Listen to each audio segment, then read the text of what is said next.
spreading the news. I'm leaving today. Gremlins 2 is the greatest sequel of all time. Don't believe me? How many movies can you name that have a cover of Frank Sinatra's New York, New York, played by disgusting tiny green monsters? Other than Madagascar, I guess. New York! Before we get into this movie, let's go over Gremlins 1 really quick. Gremlins 1 is about a bunch of green monsters that terrorize a small town on Christmas. Oh, that was too fast? Okay, so Gremlins 1 is about the cutest toy product of all time. It's funny, I look at him, you know what I see? What's that, sir?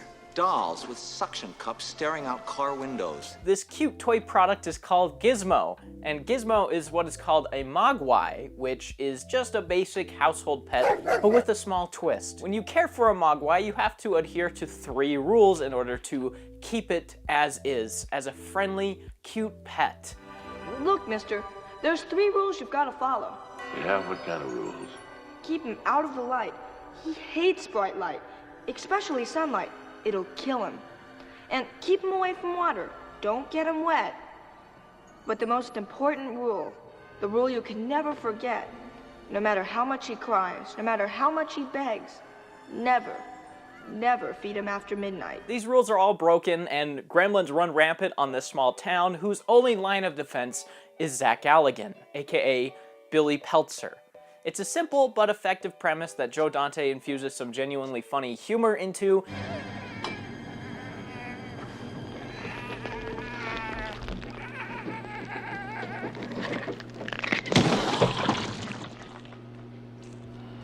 Which puts it a cut above most other films with this kind of premise. But this brings us to Gremlins 2, the new batch, which takes what everyone loved about Gremlins and makes fun of it.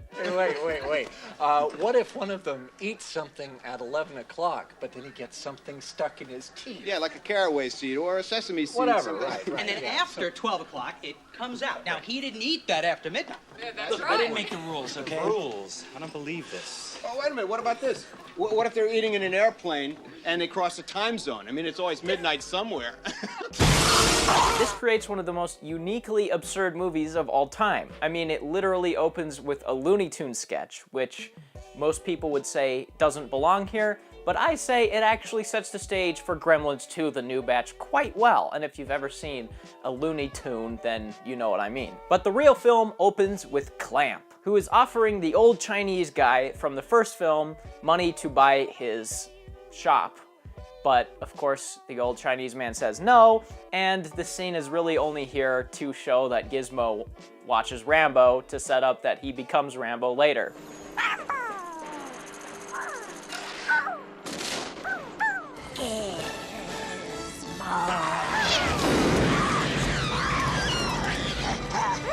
Coincidentally, Gizmo gets abducted and taken to the same tower that Billy Peltzer happens to work in. There's a cow that says, "I enjoy giving milk." I enjoy giving milk.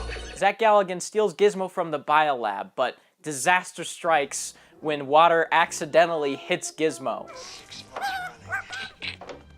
Still be shooting straight.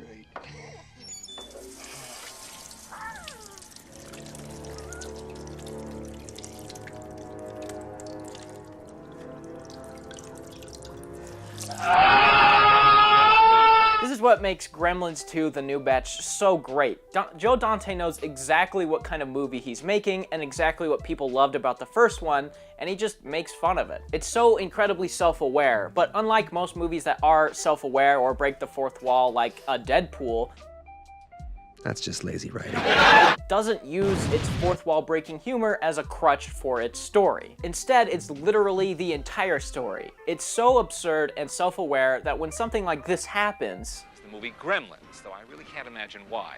Now, I know some people found this movie fun, but me, I'd rather spend 2 hours having root canal work done. What's fun about a movie full of ugly, slimy, mean-spirited, gloppy little monsters who run amok and attack innocent people? It's hilarious and actually works for the movie's benefit. So gremlins start running amok, there's camera shake on nothing. But you also gotta amp it up for the sequel. So instead of just having regular gremlins, we have mutant gremlins in this one, which would be mutant mutant mogwais? Now, was that civilized? No, clearly not. From here on, there really isn't that much plot. It just kind of turns into a series of fun, entertaining visuals, like gremlins infecting the stock exchange.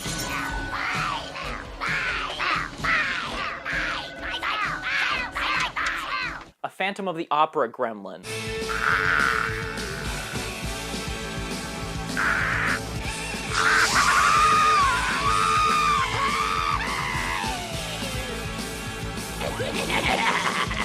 And a hot gremlin that tries to seduce Clamp's second in charge. What a hunk!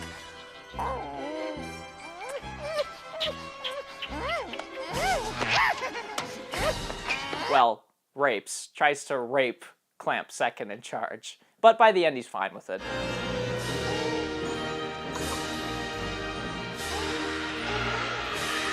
And you know what? I'm fine with this. Wait. What's happening? Wait, hold on.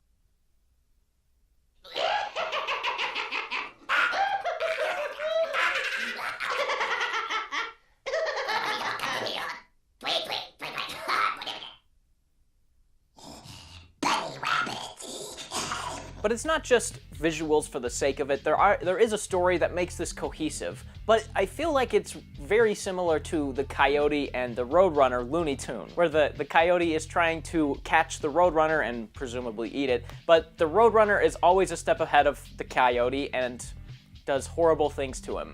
And it's this simple premise that the show uses to hang fun visuals on top of, and that's very similar to what Gremlins 2 The New Batch is. It's a very simple, easy to understand premise where a bunch of gremlins just run rampant in an office tower and people try to stop them, but it uses this simple premise as a way to have creative, fun, and fresh visuals that make this movie never boring and it never drags. We've set all the clocks in the building ahead 3 hours. Then when they think it's sunset and they see what a nice night it is outside, they'll all muster in the lobby, you know, getting ready to come out. Then we drop this thing, the sunlight will come pouring through these front windows here and fry them.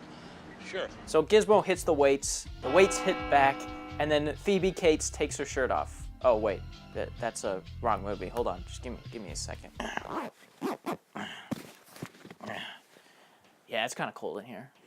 Oh, no, honey, don't do that. I hate it when you do that. So just as Clamp is about to drop the cloth blocking the door, a storm blows in, unbeknownst to the gremlins, who are just having a gay old time.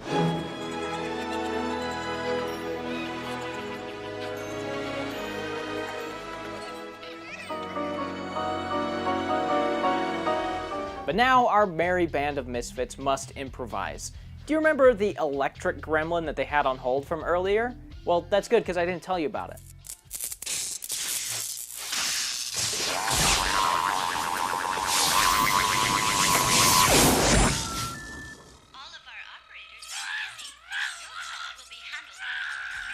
So they use the electric gremlin combined with the fire hose to kill all the remaining gremlins in spectacularly disgusting fashion.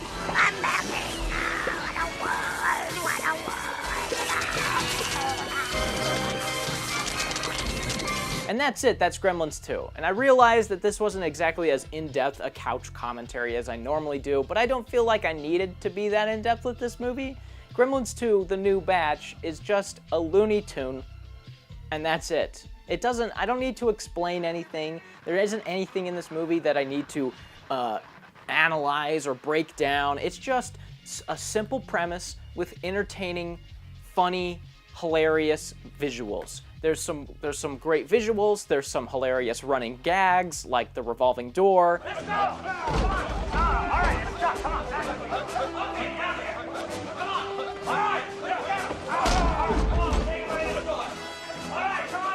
And a ton of self-aware humor. It takes what everyone loved about the first movie, makes fun of it, pokes holes in it, and just generally abuses the first movie for its own pleasure. And that's what I really love about this movie. It takes what a sequel should be and throws it out the window, while simultaneously being exactly what a sequel should be. It's a strange movie, but I absolutely love it. I love every moment of this movie. I could see this 100 times and probably would still laugh and find something new that I really love about it. It's just one of those special, one-of-a-kind movies that we'll never get again. So this movie needs to be loved. It needs to be cared for. It needs to be cherished because we'll never get anything like this again. I love you. What the? I don't want this.